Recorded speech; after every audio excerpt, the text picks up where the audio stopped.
Sabi ng ilang mga driver, sinikap naman nilang makapagpa-consolidate ngunit hindi umabot sa 15 ang kanilang units.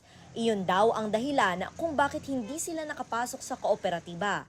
Amo mo lang nang ginaumpisa na yung kupo. Niya mo lang ni nakaguba sa amon. Hindi mo silang ako lang kami di tanan niya may ginapa-eskwela kami niya. Ang ilang operator nais maliwanagan sa consolidation ng mga PUJ bago nila bitiwan ang kanilang prangkisa. Sa anunsyo ni Pangulong Bongbong Marcos, hindi na mapapalawig pa ang April 30 consolidation deadline ng PUV modernization. Pahayag naman ng LTFRB, ang mga magbabiyahing PUJ na hindi na consolidate pagdating ng May 1, maituturing ng kolorum. Sa Talisay City, Negros Occidental naman, daan-daang mga PUJ driver ang nagtipon upang ipanawagan ang muling pag-extend ng consolidation dahil mawawalan umano sila ng kabuhayan kapag di sila umabot dito.